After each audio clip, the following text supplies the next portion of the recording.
Hello mga ka-vintage. Ngayon lang natin nailabas tong ating patina. Ito siya, pinupunasan ko.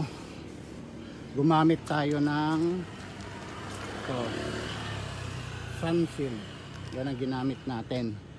6 na buwan hindi na paandar. Kaya titignan natin kung aandar pa. Ito nga pala yung original na takip ng tangke. Yan, meron siyang takip yan. Yan yung original. Papakita ko sa inyo yung original na emblem. Ito. Kung mapapansin nyo, yung tornilyo nakalubog. Wala kang masasalat. O, yan, nakalubog. Tapos paliko. Tignan nyo sa side. Ayan o. Paliko.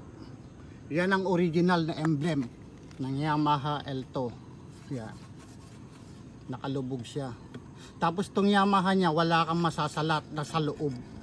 Nasa loob yan. Sa Pilipinas, wala pa akong nakita maliban sa akin. Ito rin yung kanyang original pad. Saka yung kanyang upuan na original talaga, merong stainless. Ayan, oh. May stainless siya. Ayan. Original upuan yan. Subukan natin siyang paandarin sa loob ng 6 na buwan. 6 na buwan hindi na paandar, subukan natin kung aandar. Busina yun, pwede pa paandarin natin.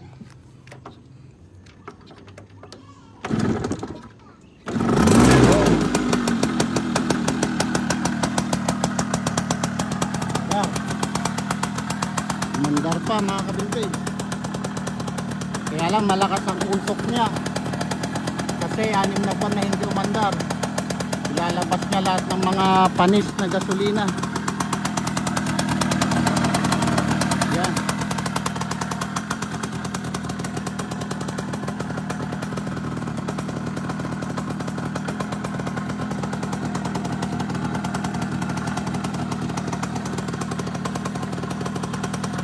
Ito yung original na Tapalodo ng 1969. Meron siyang rim.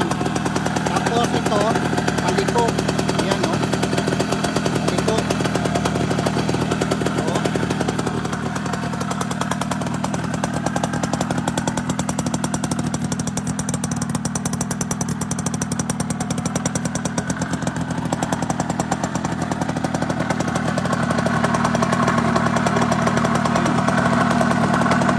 Northeast Yamaha.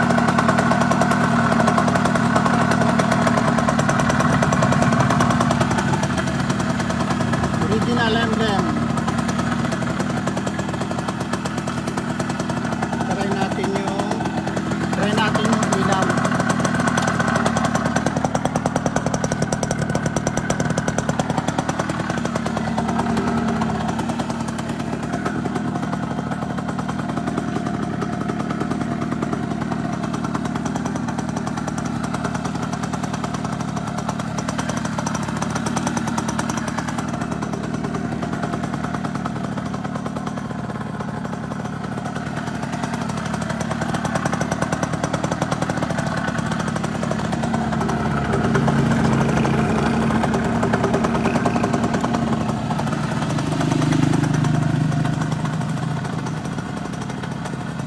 Yun, nag-idle na siya, ma-idle na.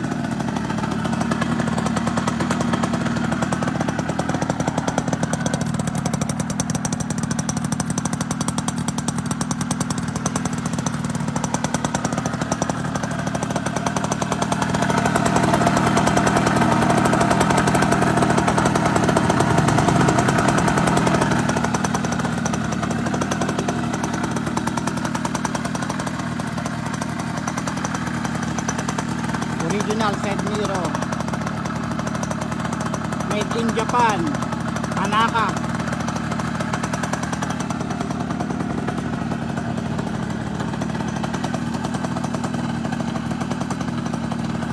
Tanaka.